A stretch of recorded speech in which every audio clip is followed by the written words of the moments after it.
moi, je suis de l'ENIS, l'école nationale des ingénieurs, de SNEX. Actuellement, je suis maître de recherche en technologie et qualité de l'huile et je dirige un laboratoire qui s'appelle Technologie et qualité à l'Institut de l'huile. L'Institut de l'huile, c'est un institut national qui est chargé, qui a la mission de faire la recherche et le développement dans le secteur oléicole. D'accord? Et ça se trouve à route de Grenada, pour se donner un cours. Donc là, c'était de l'huile. Bon,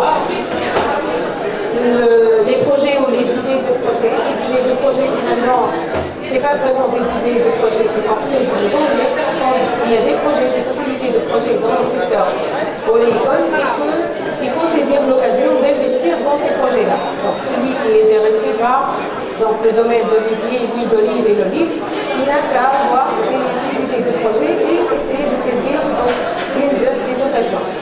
Bon, ça c'est juste pour dire que l'olivier, vous savez très bien que c'est un marqueur de notre culture, c'est un marqueur culturel, c'est un symbole de civilisation. Parce que déjà l'olivier, il existe déjà depuis le 8e siècle avant Jésus-Christ. Donc, tout le monde sait très bien l'ancrage de l'olivier dans notre histoire. On n'a qu'à voir cet olivier. Cet olivier qui date déjà qui est à l'âge de 2500 ans, et d'ailleurs on a plusieurs exemplaires, il y a plusieurs oliviers qui sont millénaires. Ceci donc témoigne, comme j'ai dit, de l'ancrage de l'olivier dans notre histoire. Et l'olivier est là depuis 2500 ans, mais elle existe à Chef, à Ouélir, de Diaspora de la Mer. Ça témoigne combien l'olivier il a une importance dans la Tunisie. Donc ça juste des chiffres clés pour se soutenir sur dans la filière. 74 millions d'arbres d'olivier en Tunisie, soit presque, il y a il a presque 7 arbres, donc ne croyez pas que vous n'avez pas d'olivier. Chaque Tunisien a pratiquement 7 arbres, donc 7 oliviers. En plus, on a une production qui est très importante. On se situe d'ailleurs parmi les pays producteurs de l'huile d'olive. On produit plus de 170 000 tonnes par an. Ça, c'est une moyenne quinquennale. Mais l'année dernière, par exemple, on a fait 240 000 tonnes d'huile d'olive. On a fait des exportations très intéressantes. 170 000 tonnes d'huile d'olive qui sont exportées. Cette année, donc, malheureusement, vu le concours de plusieurs circonstances climatiques, on n'a que 50 000 à 60 000 uniquement tonnes d'huile d'olive. Ce n'est que c'est normal. L'olivier, il y a le problème d'alternance. Les conditions climatiques, on a déjà un pourcentage qui est très important dans le milieu, ce qu'on appelle pluvial, donc il n'est pas humide. Donc dès qu'il n'y a pas de pluviométrie, c'est normal, il y a beaucoup de chaleur, donc la production, elle décline. Bon, ça c'est aussi l'importance de l'olivier. Un tiers des terres agricoles, ce n'est pas très peu, 4e producteur mondial, 6e producteur international, après la communauté européenne. On a un parc d'unités de production, donc plus que 1700, 70% sont modernes. Tout ça, ces chiffres-là, il existe. Donc, dès que vous ouvrez sur Internet, on voit tout. Donc, ce que je voudrais vous montrer, c'est que, comme je vous ai dit, l'Institut de l'olivier, parmi les organismes qui travaillent sur l'olivier, mais la mission principale de l'Institut, c'est la recherche sur l'olivier, mais il y a d'autres organismes qui travaillent aussi sur l'huile d'olive et sur l'olivier. Or, ces acquis de recherche, tous ces acquis de recherche pendant maintenant plus de 20 ans, dans les années 90, on parlait d'un pourcentage très très faible, par exemple, de l'huile d'olive de qualité. On parlait moins de 30%, 20% de l'huile d'olive de la production nationale qui est de qualité. Or, maintenant, plusieurs acquis de recherche, on a fait plusieurs choses, plusieurs recherches dans le domaine de l'olivier, les variétés, les huiles, comment améliorer les bonnes pratiques, les technologies, les dégustations, tout le monde. On a fait beaucoup de recherches, nous et d'autres organismes, bien sûr, le concours de plusieurs organismes. Il y a aussi des programmes nationaux qui ont été mis en place pour le développement donc, de la compétitivité du secteur oléicole. Et tout ça a fait qu'il y a une nette amélioration, une forte amélioration maintenant dans la qualité de l'huile d'olive.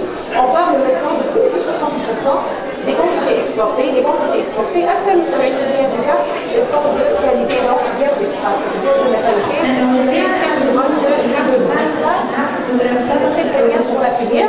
En plus,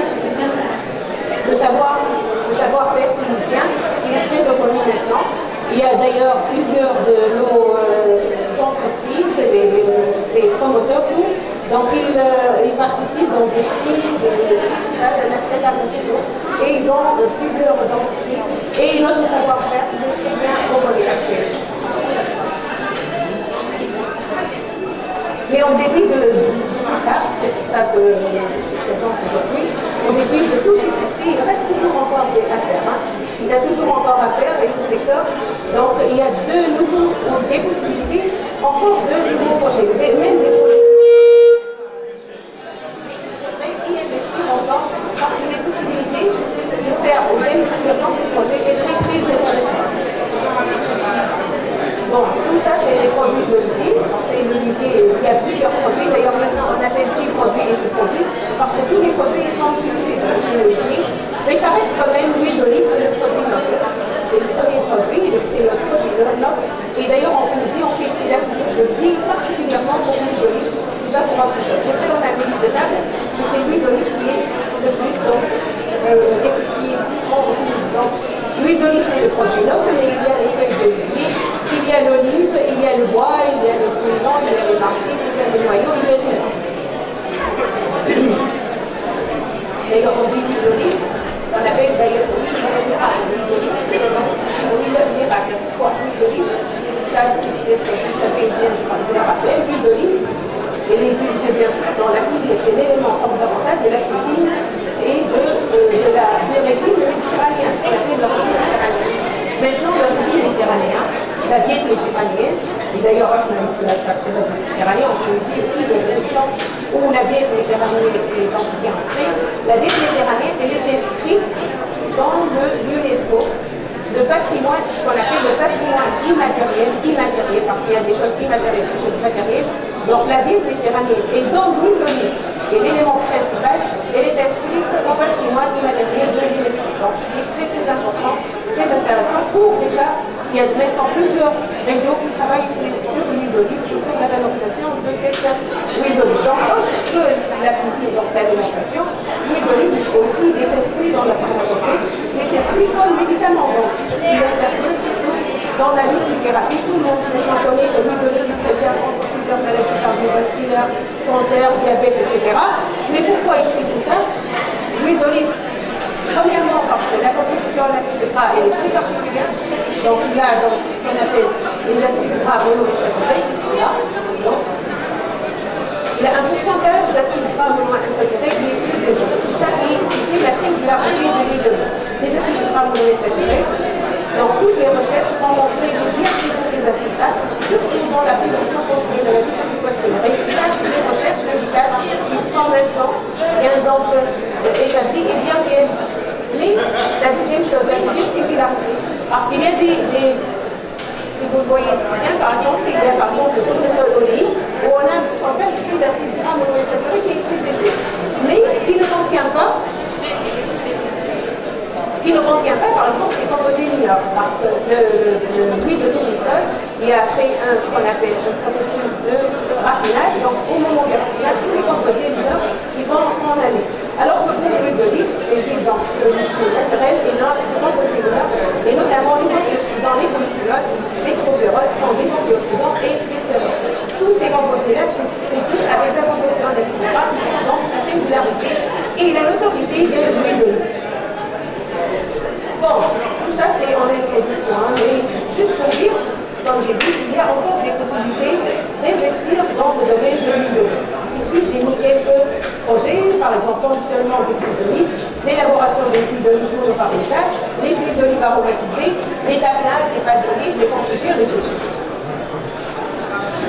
Bon, pour les conditionnements des huiles d'olive, tout le temps, on dit que le conditionnement de l'huile d'olive est identifié par les études stratégiques comme déjà étant la principale défaillance. Pourquoi?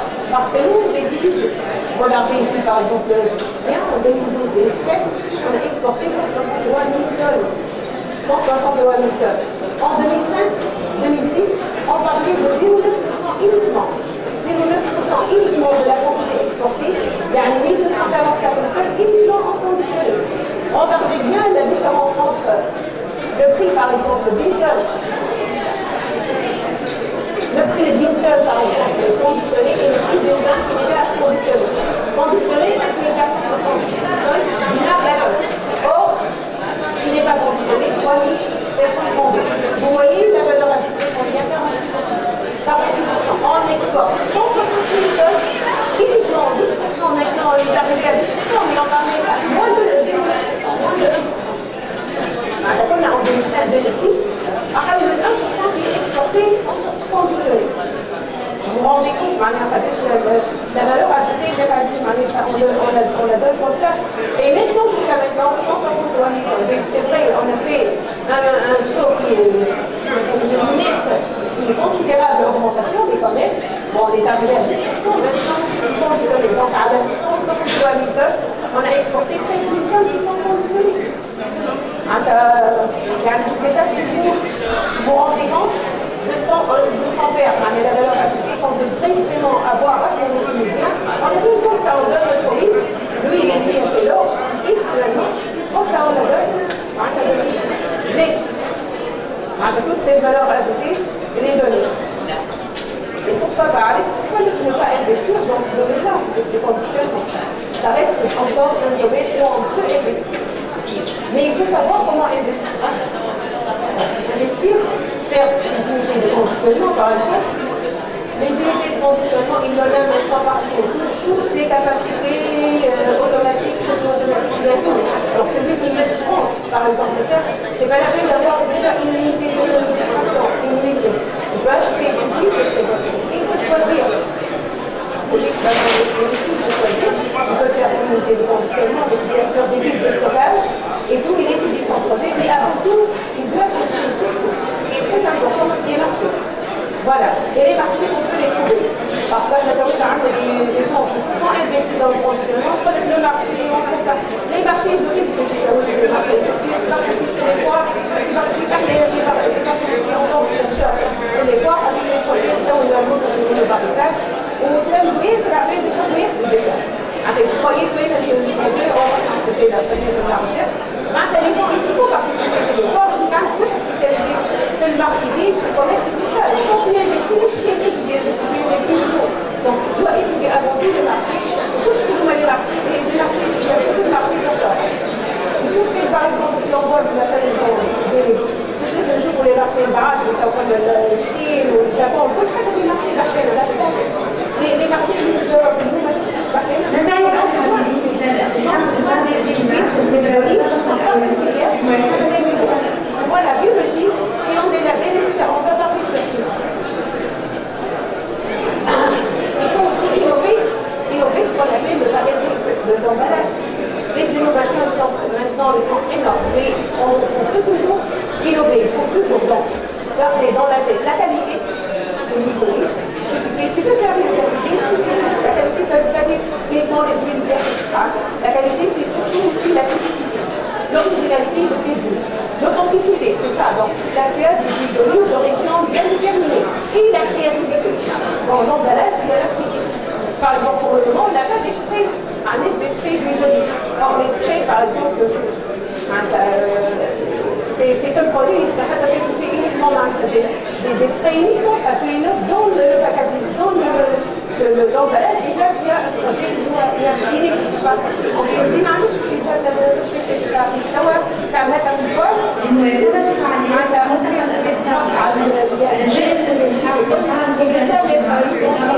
stocks, donc juste il va voir que le spray de l'OFP déjà, ça c'est déjà un projet qui est innovant. Il faut pas regarder beaucoup à le stockage des coffrets, on fait des huiles d'olive naturelles, des huiles d'olive aromatisées, on va voir comme ça. Donc il y a beaucoup d'innovations, notamment dans ce domaine-là de packaging.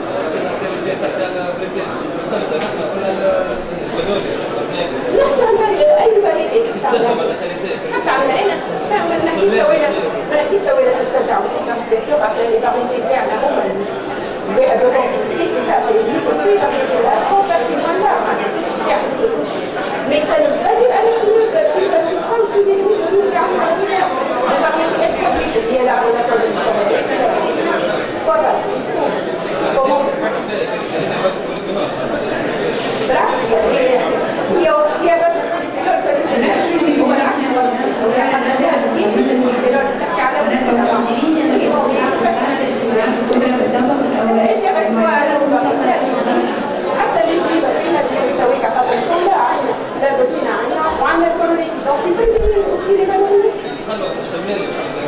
لا يقالوا في المدينة هما حطوا المدينة لا ويا ما حاجة أخرى ما يقالوا في المدينة يحطوا في المدينة bon ça c'est لأن مش دي بروجي comme ça des projets معناتها في أراضي في كل شيء oui c'est vrai عندهم les bases فما بالش يستوى يستوى donc là où les bases ils s'adaptent pas et l'origine déjà hyper sensible ils s'adaptent pas à nos conditions climatiques malheureusement ils se sont rendus compte après que les solutions on a dit autrement on a dit c'est arrêté là ils s'adaptent pas.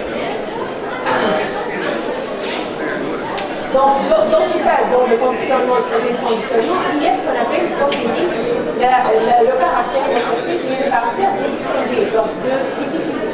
Donc, faire des huiles monovaritales, ça aussi c'est un projet qui a marché. On a lancé nos idées il y a quelques années, et d'ailleurs même plusieurs maintenant, plus de conditionnement, c'est huiles monovaritales. Donc, chaque variété dans une idée. Voilà. Ça, tu dois monter un produit qui est de qualité, tu peux faire de la qualité supérieure et la qualité spécifique. Donc, qualité supérieure, donc une huile d'olive qui est bien extra, et qualité spécifique distinguée d'une variété bien déterminée. Donc, si tu fais par exemple de la salmate, quelqu'un qui exporte d'ailleurs ça, comme ça, je dis, c'est d'ailleurs les chaînes de la salmate, ou la choubléry, le steak, etc. Ça aussi, ça va. Donc, c'est un projet où on peut encore investir. Il y a le temps. Les gens qui font les huiles d'olive pour le variétal, mais le marché trouve encore ces huiles-là. Bon, ces huiles d'olive, ils étaient produits dans des conditions bien particulières. Ça, je mets les photos du projet qu'on a réalisé. C'était un projet, on l'a fait en collaboration avec deux entreprises d'extraction, de conditionnement et d'exportation. Ils ont fait avec nous donc, ce projet-là. Et d'ailleurs, ce projet, il a eu beaucoup de retombées positives. Donc, ça a été donc, réalisé, voilà les huiles de variétales, donc chaque variété. Et chaque variété, elle a donc ses spécificités. Par exemple, Chefcheli, de la région de Foussa, aussi, Kéraouet, Chemléry, donc Chemléry de plusieurs régions, etc. Donc, tu peux produire ces huiles-là de micro-variétales et ils sont très demandés sur le marché local et sur le marché international. Regardez quel est le marché international et ici sur le marché local. Donc, ces huiles-là sont très demandés. Et d'ailleurs, cette année, il y a quelqu'un qui a fait entreprise pour produire uniquement des huiles monovaritales et pour exporter en Suisse. Donc, il a cherché déjà le marché belge. Il a fait donc une coopération partnership avec les Suisses et il a montré donc son projet. Vous voyez, les projets, c'est comme ça. Les idées, des idées très innovantes, des miracles. Puis des idées comme ça, il fait donc un projet. Bon, ça, c'est juste les fiches techniques ou les institutions pour voir que chaque huile a une spécificité. Chaque huile a une spécificité aussi bien de point de vue physique. لو جميع هذه الاجتماع بمعنى الاجتماع donc le côté dégustation de l'huile d'olive. Il y a des huiles qui sont très amères, par exemple, des huiles conformées, des huiles qui sont moins amères. Et là, et ça, bien sûr, ça dépend du goût et du goût du consommateur. Donc, tu peux faire ce qu'on appelle des huiles à la carte, des huiles d'olive à la carte, selon le consommateur. Et donc, les consommateurs aiment. D'accord? Très bien. Ici, on a testé des préférences des consommateurs et on a testé même dans des pays, donc à l'international, on a fait ça. Et il y a des gens, des pays, par exemple, je dirais du Golfe, qui préfèrent par exemple des huiles plutôt douces, plutôt pas trop amères. D'autres qui savent ce que ça veut dire amère, parce que quand l'huile est amère et les formidée, ça devient entièrement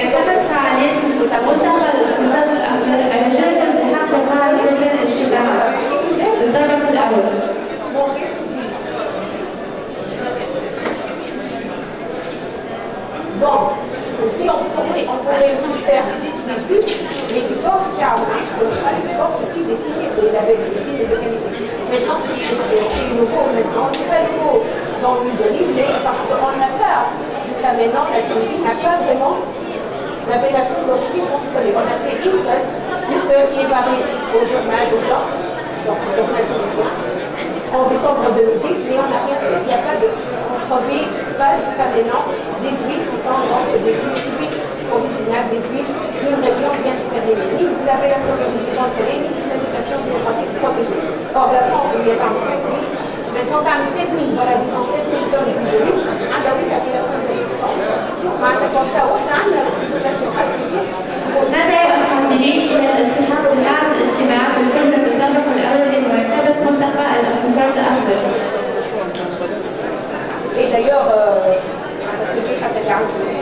sais pas, moi je donne ça à ces charges, c'est qu'il y a une phytolivrée, il vaut mieux donc la valoriser, c'est par un signe de qualité. On a vu le domaine de cycle de qualité, on peut dire parce qu'on a un nombre très important de variétés. Là, il y a la diversité variétale. Là, je vais faire aussi des appellations géographiques, des appellations géographiques.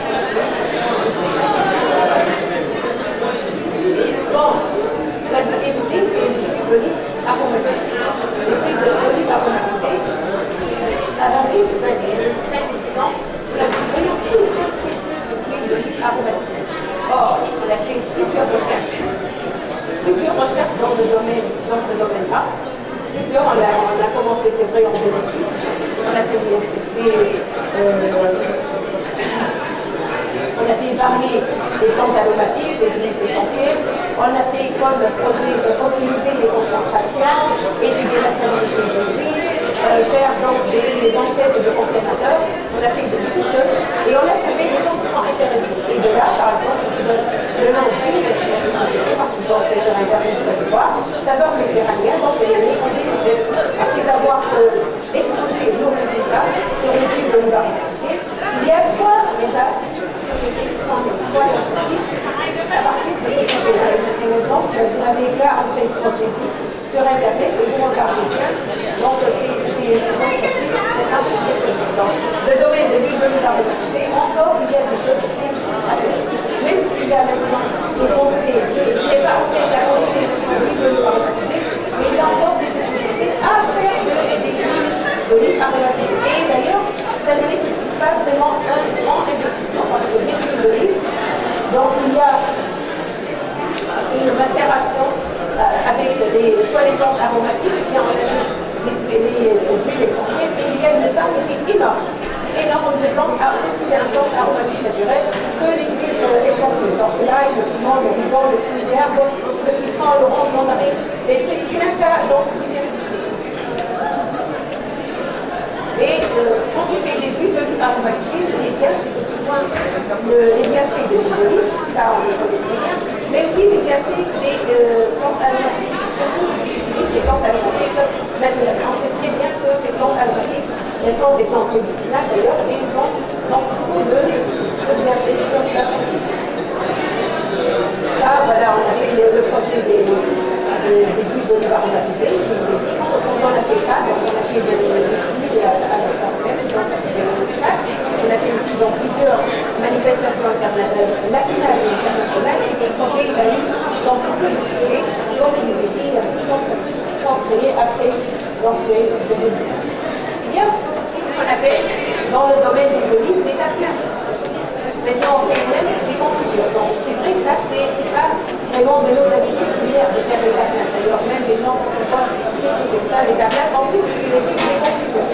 Confitures d'olive, de table d'olive, c'est pas vraiment de nos habitudes. Mais il faut essayer, il faut innover dans ces choses-là. C'est plus de nos habitudes.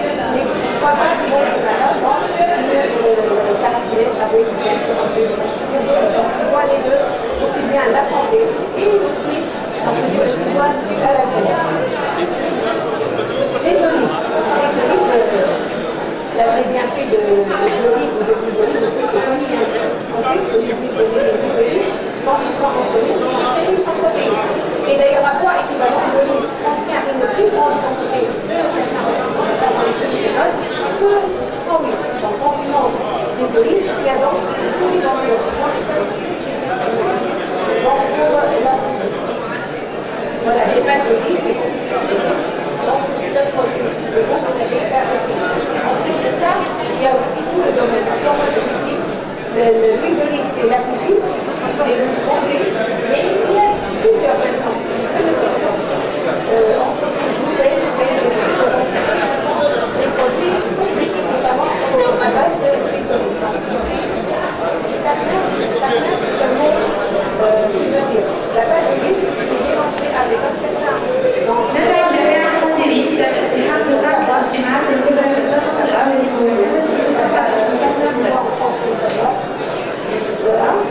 Voilà, la pâte.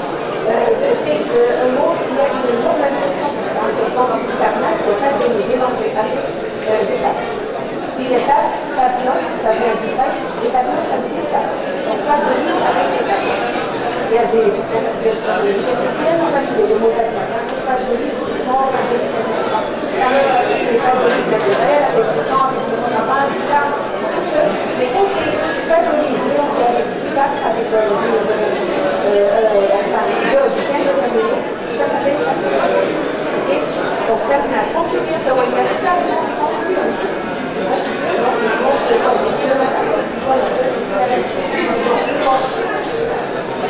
Non, non, du coup, c'est sucré, pas d'olive, mais sucré. Ça change. Je vous ai dit que ça ne fait pas partie de notre vie.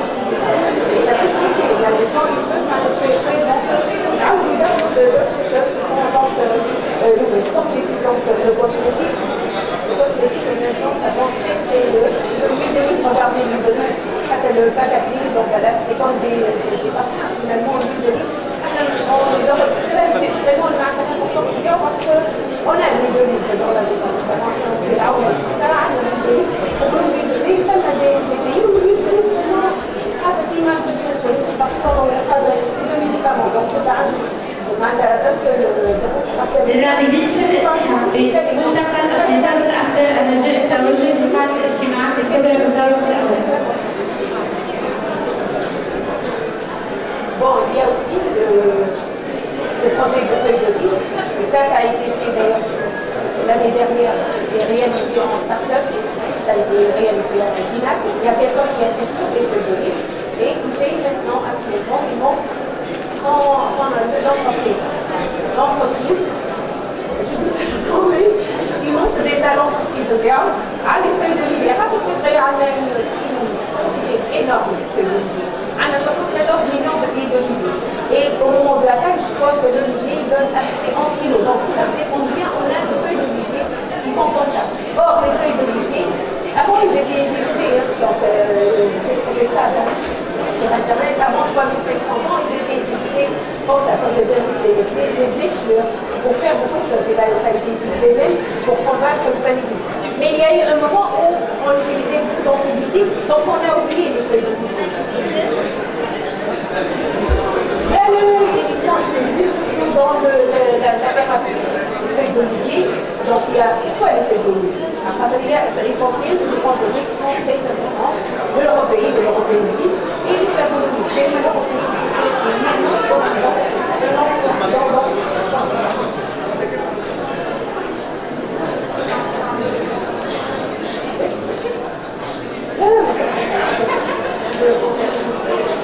Donc les feuilles d'olivier, maintenant il y a plusieurs mécanismes, d'ailleurs même pour les séchages, parce que les feuilles d'olivier, on utilise l'infrarouge, solaire, beaucoup de trucs pour le séchage, les feuilles d'olivier. Les feuilles ont une action médicamenteuse et qui contiennent, comme je vous ai dit, des antibiotiques. للراغبين في الالتحاق بمنتقل اقتصاد الأخضر الرجاء التوجه لقاعة الاجتماع في الكبرى بالدور الأول. Vous connaissez ce que sont les antioxydants? Les antioxydants, c'est comme le jour. L'organisme qui a quand on a les antioxydants, on est protégé des radicaux, on est des radicaux. En plus, on est protégé de tout ce qui est maladie. Au moins, ce qui est maladie, c'est l'oxydation de l'ADN. Quand l'ADN est oxydé, soit c'est l'apoptose, donc la mort cellulaire, soit finalement c'est le cancer. Donc, SBUP, la mort au col, c'est l'oxydation. Donc, quand tu manges des choses qui ont des antioxydants, déjà, donc contre plusieurs maladies, nous mais c'est ça les antioxydants quand on utilise du monde c'est vous voyez de l'oxygène comment il s'oxyde en plus de ça dans l'huile d'olive non seulement ils sont bénéfiques pour l'être humain quand on la mange mais ils sont aussi bénéfiques au moment du stockage donc quand l'huile d'olive est à l'huile d'olive إنها جميع الحدود التي حقق أحد الاجتماع بالكبرى بالدور الأول لما يفسد في منطقة الاقتصاد.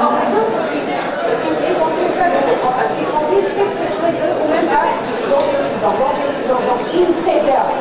L'huile d'olive, il préserve l'être humain contre la mort. D'ailleurs, il y a un corps de police et les antioxydants finalement. Donc, l'huile d'olive, il est très riche en antioxydants et surtout les feuilles d'olive.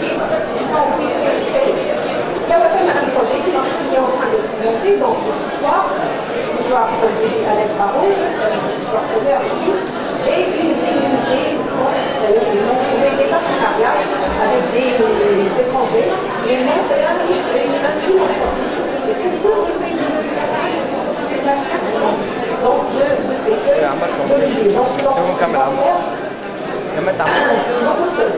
Ça gibue, et bien qu'il y ait des feuilles, mais ça, on peut les trouver. C'est bon. Voilà, en mes deux je m'arrête parce que. On demande finalement que j'arrête la communication, donc j'ai parlé à l'effectif. Je me suis encore, même à Caravoine, il reste encore beaucoup de choses à dire. Avec un ministre de décoration, de musée, tout ça. Les marchés, non, les marchés. Exactement, le marché, c'est que ça met des déchets, c'est des produits de lumière parce qu'ils sont tous valorisés. Le vino, d'ailleurs, le cas pour nous, on fait la séparation entre la pulpe et les noyaux. Les noyaux, ils sont utilisés, soit ensuite, on combine les boules pétries, les charcuteries, les chaudières, etc. Même la table d'alimentation, par contre, voilà, donc telles qu'elles sont exportées. بالنسبة للإسحاق في منطقة الأسباب الأخضر أرجاء التوجه لقاعة الاجتماع قبل الضرورة الأول. D'ailleurs, il y a des petites entreprises qui font aussi le compost, surtout ils vont s'investir beaucoup dans le biologique et des composts biologiques appliqués que du cerf, c'est aussi très important. Voilà, donc on demande que j'arrête. J'espère que vous avez une idée claire sur ces projets. Merci de vos réponses.